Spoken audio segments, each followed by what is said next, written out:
هذا سبيل الله قد وضحت أعلامه من فوقه نور يمضي عليه المؤمنون به درب الهدى بالقوم معمور. هو صحيح البخاري واسمه الجامع الصحيح المسند من حديث رسول الله صلى الله عليه وسلم وسنته. وعلموا من تقدرون على تعليمه والكل مأجور.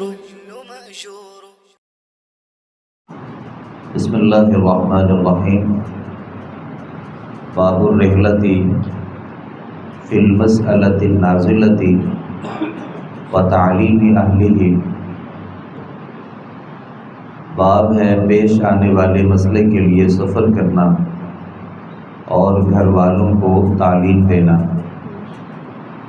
حدثنا محمد بن مقاتل ابو الحسن قال اخبرنا عبد الله قال اخبرنا عمر بن سعيد بن ابي حسين قال حدثني عبد الله بن ابي مليكة عن عقبة بن الحارث. عقبہ بن حارث رضی اللہ عنہ سے روایت ہے انه تزوج ابنة لأبي إيهاب ابن عزیز کہ انہوں نے ابو ایہاب بن عزیز کی بیٹی سے نکاح کیا. فَأَتَتْهُ امرأة تو ان کے پاس ایک عورت آئی. فقالت تو وہ عورت کہنے لگی انی قد ارضعت عقبة والتي تزوجا میں نے عقبہ کو دودھ پلایا ہے اور اس لڑکی کو بھی دودھ پلایا جس سے اس نے نکاح کیا. فقال لها عقبة تو عقبہ رضی اللہ عنہ نے اس عورت سے کہا ما اعلم انکی ارضعتنی مجھے معلوم نہیں کہ تم نے مجھے دودھ پلایا ہے اور نہ ہی تو نے مجھے بتایا ہے. فرکب الی رسول اللہ صلی اللہ علیہ وسلم بالمدینہ تو وہ سوار ہو کر رسول اللہ صلی اللہ علیہ وسلم کے پاس مدینہ گئے. فسألہ تو آپ سے مسئلہ دریافت کیا. فقال رسول اللہ صلی اللہ علیہ وسلم رسول صلی اللہ علیہ وسلم نے فرمایا کیفا یہ نکاح کیسے باقی رہ سکتا ہے وقت قیل جبکہ کہہ دیا گیا ہے کہ وہ عورت تمہاری بہن ہے. ففارقها عقبہ تو عقبہ رضی اللہ عنہ اس سے الگ ہو گئے. وَنَكَحَتْ زَوْجًا غَيْرَهُ تو اس عورت نے کسی اور آدمی سے نکاح کر لیا. امام بخاری نے باب ذکر کیا کہ کسی خاص مسئلے کے لیے سفر کرنا چاہیے اور اس مسئلے کی گہرائی کو جاننا چاہیے. اس سے پہلے بھی امام بخاری رحمۃ اللہ علیہ نے سفر کے حوالے سے باب ذکر کیا تھا. وہ عام علم کے حوالے سے سفر ہے اور یہ کسی خاص مسئلے کے بارے میں سفر کا یہاں پہ تذکرہ ہے. پہلے زمانے میں یہ ہوتا تھا کہ اگر کوئی عورت کسی لڑکے کو دودھ پلا لیتی یا کسی لڑکی کو دودھ پلاتی تو ایک تحریر ہوتی تھی جو لکھ دی جاتی تھی اور وہ عورت اس بات کو تحریر میں لے آتی تھی کہ فلاں فلاں بچوں کو میں نے دودھ پلایا ہے. کیونکہ کل کو جب وہ بچے بڑے ہوتے تو پھر ان کا آپس میں نکاح نہیں کیا جاتا تھا. کیونکہ ہمارے زمانے میں بچہ صرف اپنی ماں کا دودھ پیتا ہے لیکن اس معاشرے میں بچے کو دودھ پلانے کے لیے کہیں دور دراز بچوں کو بھیجا جاتا اور خاص ایسی خواتین ہوتی جو بچوں کو دودھ پلاتی. تو ایک ایک خاتون سینکڑوں بچوں کو دودھ پلاتی اور وہ اس کا ریکارڈ اپنے پاس محفوظ رکھتی اور وہ تحریر ان بچوں کے ماں باپ کو بھی دیتی جن بچوں کو اس نے دودھ پلایا ہوتا تھا.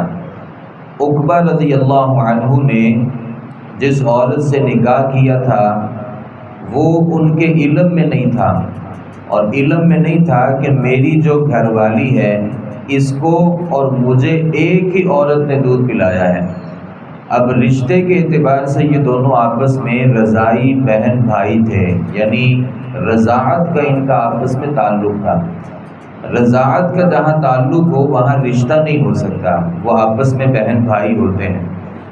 تو ایک عورت آئی، اس نے دونوں کو دیکھا اور کہا کہ میں نے تم دونوں کو دودھ پلایا ہے۔ تو عقبہ رضی اللہ عنہ اس سے بڑے پریشان ہوئے اور کہا کہ تم نے مجھے یہ بات بتائی نہیں اور میں نے اس عورت سے اب نکاح کر لیا۔ فوراً سواری پر سوار ہوئے، اور عقبہ رضی اللہ عنہ مکہ مکرمہ میں رہتے تھے، مکہ سے چلے اور مدینہ تشریف لائے، اور یہ 400 کلومیٹر سے زیادہ سفر کیا، اور نبی صلی اللہ علیہ وسلم کے پاس آئے اور تشریف لائے اور کہا کہ میں نے ایک ایسی عورت سے نکاح کیا ہے کہ ایک عورت یہ کہتی ہے کہ میں نے آپ دونوں کو دودھ پلایا ہے، تو اس سلسلے میں ہمارے لیے رہنمائی کیا ہے؟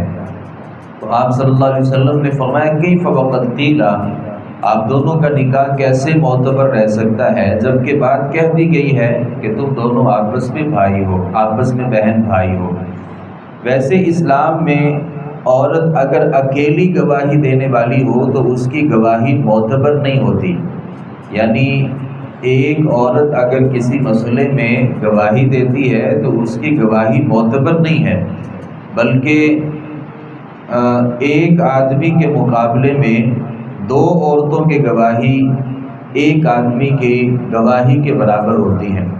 لیکن یہاں نبی صلی اللہ علیہ وسلم نے ایک ہی عورت کی گواہی کو معتبر مان لیا گیا، تو اس صورت میں جس صورت میں خاص اس عورت کے ساتھ تعلق ہو تو اکیلی اس عورت کی جو گواہی ہے وہ معتبر مانی جائے گی۔ اگر کوئی خاتون کہہ دے کہ میں نے اس بچے کو دودھ پلایا ہے، تو کوئی آدمی اسے یہ کہے کہ چونکہ گواہی دینے والی آپ اکیلی ہو تو آپ کی بات معتبر نہیں ہے، یہ بات صحیح نہیں ہے، اکیلی اس عورت کی گواہی کو معتبر مانا جائے گا۔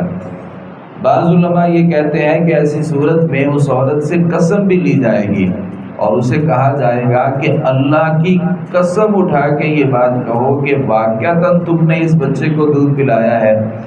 تو نبی کریم صلی اللہ علیہ وسلم نے اس عورت سے ایسی کوئی گواہی نہیں لی تھی اور ایسی کوئی قسم نہیں لی تھی، بلکہ اس نے جیسے کہہ دیا آپ صلی اللہ علیہ وسلم نے اسے معتبر مانا۔ تو اس صورت میں ان دونوں کا جو نکاح تھا وہ آپس میں فسخ ہو گیا، اور آدمی نے کسی اور عورت کے ساتھ نکاح کیا۔ جس لڑکی سے انہوں نے نکاح کیا تھا اس کا نام غنیہ صفیہ کے وزن پر تھا، کنیت اس کی ام یحییٰ تھی۔ جس عورت نے ان دونوں کو دودھ پلایا تھا اس کا نام کیا تھا اس بارے میں کوئی علم نہیں ہے۔ جس آدمی نے ام یحییٰ نے بعد میں نکاح کیا اس کا نام خبیب کے وزن پر زریب تھا۔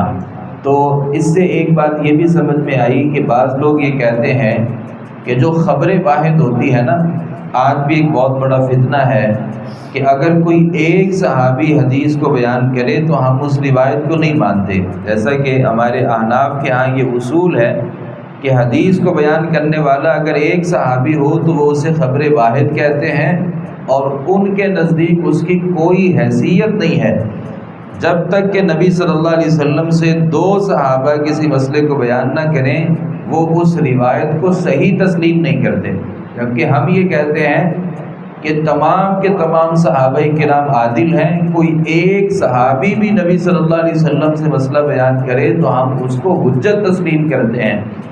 تو اس روایت میں اس مسئلے کو بیان کرنے والی خاتون اکیلی ہے اور اس کی اس بات کو معتبر مانا گیا ہے، تو خبر واحد جو ہوتی ہے اس کی دین میں حیثیت ہوتی ہے۔ بہرحال امام بخاری رحمۃ اللہ علیہ نے یہ ثابت کیا ہے کہ کوئی مسئلہ درپیش آ جائے تو اپنی طرف سے قیاس آرائیاں نہیں کرنی چاہیے۔ کوئی آپ کے شہر میں عالم موجود ہے، آپ اس کے پاس تشریف لے جائیں اور اپنا مسئلہ اس کے سامنے رکھیں اور اس سے شرعی رہنمائی حاصل کریں، اور اگر آپ کو لگتا ہے کہ آپ کے گاؤں میں، آپ کے محلے میں اور آپ کے اس علاقے میں کوئی بڑا عالم نہیں ہے تو پھر آپ کو سفر کر کے 400 کلومیٹر کا بھی سفر کرنا پڑے اپنے اس مسئلے کے لیے، تو اس مسئلے کی رہنمائی کے لیے ہر صورت عالم کے پاس جانا چاہیے اور اپنا مسئلہ ان کے سامنے رکھنا چاہیے۔ یہ صحابہ کرام رضوان اللہ علیہم اجمعین کا طریقہ تھا۔ اللہ تعالیٰ سے دعا ہے صحیح معنوں میں حدیث کو سمجھنے، اس پر عمل پیدا ہونے کی توفیق عطا فرمائے۔ وما علینا الا البلاغ المبین۔